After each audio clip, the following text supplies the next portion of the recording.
Assalamualaikum warahmatullahi wabarakatuh. Perkenalkan, nama saya Nadia Rahmani Putri, NIM 204105020056. Saya dari Fakultas Ekonomi dan Bisnis Islam, Prodi Ekonomi Syariah Angkatan 2020. Pada kesempatan hari ini, saya akan mereview 3 video dari Bapak Dr. Wadud Nafis, LC.MEI. Yang pertama yaitu mengenai pengantar ilmu ekonomi makro. Yang pertama yaitu apa sih ekonomi makro? Ekonomi berasal dari dua kata bahasa Yunani, yaitu oikos dan nomos. Oikos artinya rumah dan nomos artinya tatanan, aturan, peraturan, dan hukum. Jika digabungkan menjadi pengelolaan sistem rumah tangga. Yang kedua, apa definisi ilmu ekonomi? Menurut Adam Smith, ilmu ekonomi adalah sebuah cabang ilmu yang mempelajari dan membahas tentang tingkah laku manusia dalam usahanya untuk mengalokasikan atau mengolah sumber daya yang memiliki batasan penggunaan untuk mencapai sebuah tujuan tertentu. Jika menurut Bapak Abdul Wadud, yaitu ilmu ekonomi adalah sebuah ilmu yang mempelajari perilaku manusia. Bagaimana manusia itu punya sumber daya yang terbatas seperti uang yang terbatas, sumber makanan yang terbatas, sumber air yang terbatas, dan dikelola dengan baik sehingga dapat memenuhi kebutuhan manusia.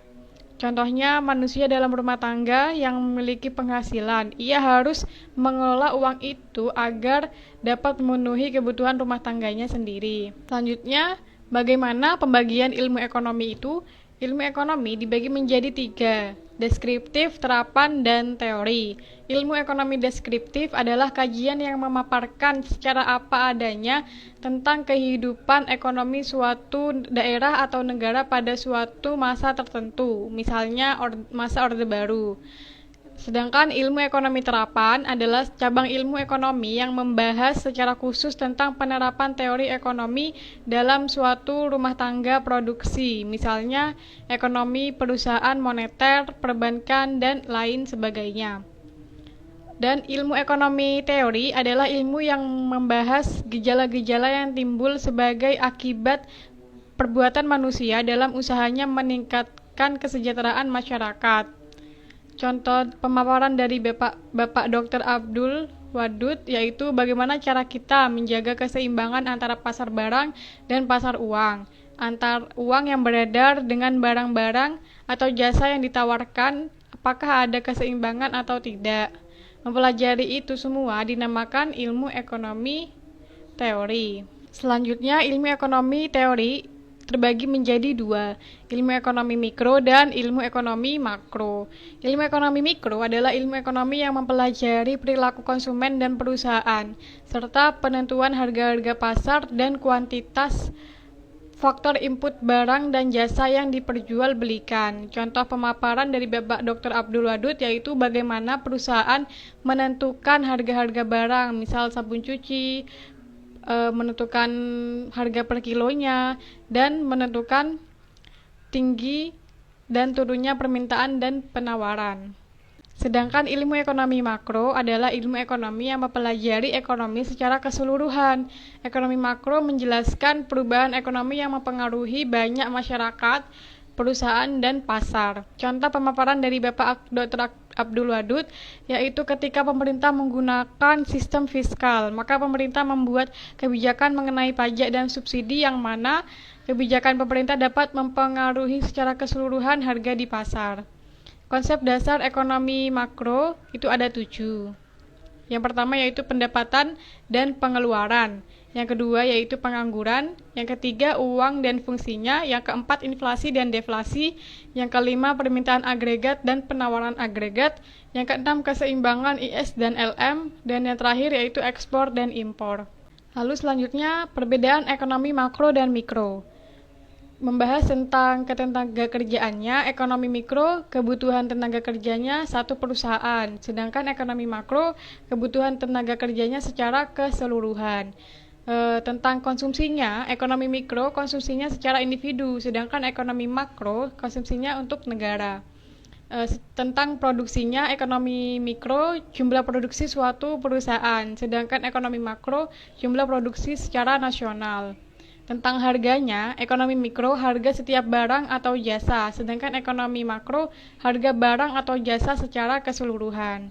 Jadi kesimpulannya, ekonomi makro adalah ilmu yang mempelajari tentang perekonomian negara secara utuh, sedangkan ekonomi mikro, ilmu yang mempelajari tentang perekonomian di sektor terkecil seperti rumah tangga.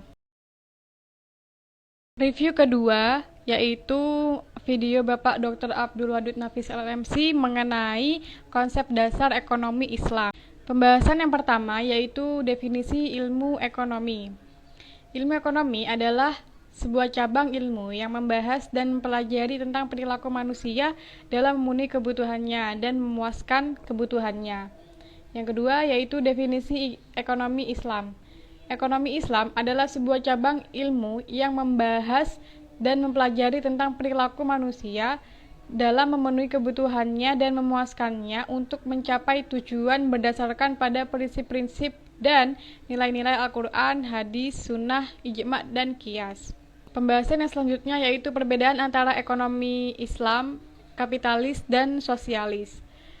Ekonomi Islam bersumber dari Al-Quran, sunnah, ijtihad, dan ulama. Sedangkan ekonomi kapitalis bersumber dari pemikiran dan pengalaman manusia. Begitu pula ekonomi sosialis bersumber dari pemikiran dan pengalaman manusia. Yang kedua, ekonomi Islam kompetisinya dikontrol oleh syariat Islam. Sedangkan ekonomi kapitalis kompetisi usahanya bebas dan melahirkan monopoli. Sedangkan sosialis tidak terjadi mekanisme pasar dan tidak ada persaingan dagang.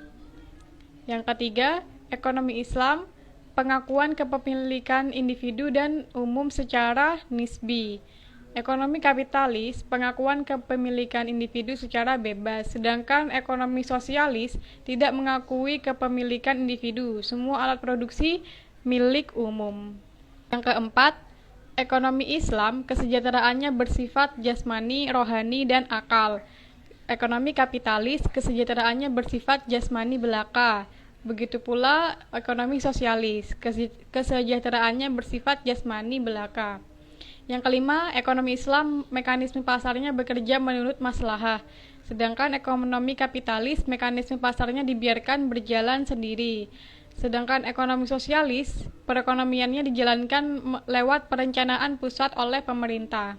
Mengenai sumber hukum ekonomi Islam, itu ada 4, yaitu Al-Quran, As-Sunnah, Al-Ijma' dan Al-Qiyas. Dasar-dasar ekonomi Islam, yang pertama yaitu Tauhid, keesaan Allah.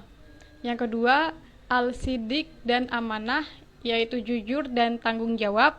Yang ketiga, mengakui hak milik individu dan umum. Yang keempat, Al-Adl atau keadilan. Yang kelima, Al-Tawazun atau keseimbangan. Yang keenam, Al-Ta'un, tolong-menolong. Prinsip-prinsip ekonomi Islam bebas dari 3 hal, yaitu maisir, goror, dan riba, atau disingkat dengan maghrib.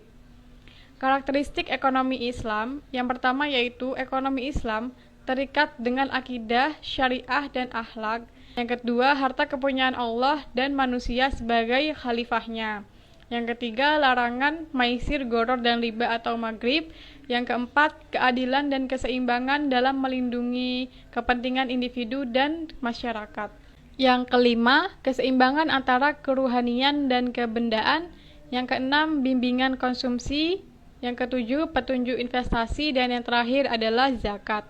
Jadi, perbedaan antara ekonomi konvensional dan ekonomi Islam yaitu pertama, terletak pada definisinya, yang mana pada ekonomi Islam itu tujuannya untuk mencapai falah dan berprinsip pada nilai-nilai Al-Quran, sunnah, dan ijma' dan qiyas. Sedangkan ekonomi konvensional hanya mempelajari tentang perilaku manusia dalam memenuhi kebutuhan dan memuaskannya secara jasmani saja. Sedangkan ekonomi Islam secara rohani. Review materi ketiga dari Bapak Dr. Wadud Nafis, LC.MEI, yaitu mengenai inflasi dalam perspektif ekonomi konvensional dan perspektif ekonomi Islam. Pembahasan yang pertama yaitu mengenai definisi inflasi. Inflasi adalah kecenderungan naiknya harga secara umum dan terus-menerus dalam waktu dan tempat tertentu, menurut Nopirin 1997 dan Budiono 2001. Pembahasan yang kedua yaitu macam-macam inflasi. Itu berdasarkan sifatnya atau laju inflasinya. Yang kedua berdasarkan penyebab dari inflasi. Yang ketiga berdasarkan asal dari inflasi. Yang pertama berdasarkan sifatnya atau laju inflasi disebut sebagai inflasi merayap atau creeping inflation jika dihitung hasilnya di bawah 10% setahun, sebagai inflasi menengah atau galloping inflation jika dihitung hasilnya antara 10% sampai 30% setahun. Yang ketiga sebagai inflasi tinggi atau hyperinflation jika dihitung hasilnya di atas 100% setahun. Yang kedua berdasarkan penyebab dari inflasi. Penyebab yang pertama yaitu demand inflation atau inflasi permintaan, timbul karena permintaan masyarakat akan berbagai macam barang terlalu kuat. Yang kedua yaitu cost inflation atau inflasi penawaran, timbul karena biaya produksi atau berkurangnya penawaran agregat. Yang ketiga berdasarkan asal dari inflasi. Asalnya itu ada dua, yaitu inflasi yang berasal dari dalam negeri, yaitu domestic inflation. Contohnya harga gula naik karena permintaan dalam negeri juga naik. Yang kedua, inflasi yang berasal dari luar negeri atau imported inflation. Contohnya harga gandum impor naik karena disebabkan di negara yang menanam gandum itu juga naik, sehingga menyebabkan negara-negara yang mengimpor gandum dari negara tersebut juga ikut menaikkan harga impor gandum. Pembahasan yang selanjutnya yaitu sebab-sebab inflasi. Sebab-sebab inflasi itu ada tiga, yaitu inflasi permintaan atau demand pull inflation. Yang kedua inflasi penawaran atau cost push inflation. Yang ketiga inflasi campuran atau mix inflation. Inflasi permintaan atau demand pull inflation menurut penyebabnya terjadi melalui permintaan barang oleh masyarakat secara berlebihan. Yang kedua, inflasi penawaran atau cost push inflation disebabkan oleh penurunan penawaran total atau agregat supply sebagai akibat dari kenaikan biaya produksi. Yang ketiga, inflasi campuran atau mix inflation mengandung unsur demand pull dan cost push, sering disebut mixed inflation. Pembahasan yang selanjutnya yaitu pembagian inflasi dalam ekonomi Islam. Pembagian yang pertama yaitu natural inflation, diakibatkan oleh sebab-sebab alamiah yang tidak mampu dikendalikan orang. Menurut Ibnu Al-Maqrizi, inflasi ini diakibatkan oleh turunnya penawaran agregat atau AS atau naiknya permintaan agregatif atau AD. Pembagian yang kedua yaitu human error inflation. Penyebab human error inflation ini bisa karena korupsi dan administrasi yang buruk. Dan yang kedua bisa karena pajak yang berlebihan atau excessive tax. Pencetakan uang dengan maksud menarik keuntungan secara berlebihan atau excessive seigniorage. Pembahasan yang selanjutnya yaitu mengenai dampak inflasi dalam perspektif ekonomi Islam. Dampaknya yang pertama, menimbulkan gangguan terhadap fungsi mata uang, terutama terhadap fungsi tabungan atau nilai simpan, fungsi pembayaran di muka, dan fungsi unit penghitungan. Yang kedua, melemahkan semangat masyarakat untuk menabung atau turunnya marginal propensity to save. Yang ketiga, meningkatkan kecenderungan berbelanja, terutama untuk barang-barang non-primer dan mewah, atau naiknya marginal propensity to consume.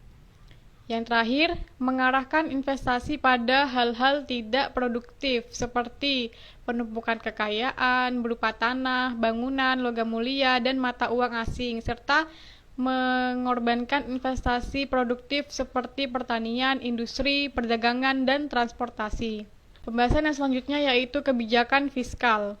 Tujuan dalam Islam adalah untuk menciptakan stabilitas ekonomi, tingkat pertumbuhan ekonomi yang tinggi, pemerataan pendapatan.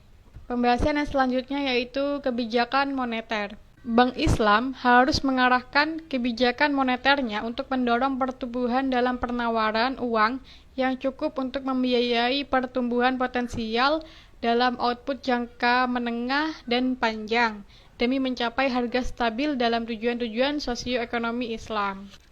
Baik, cukup sekian dari saya untuk mereview 3 video dari Bapak Dr. Abdul Wadud Nafis LCMEI. Yang pertama yaitu mengenai pengantar ilmu ekonomi makro. Yang kedua mengenai konsep dasar ekonomi Islam. Yang ketiga yaitu mengenai inflasi dalam perspektif ekonomi konvensional dan perspektif ekonomi Islam. Cukup sekian dari saya. Terima kasih sudah menonton. Wassalamualaikum warahmatullahi wabarakatuh.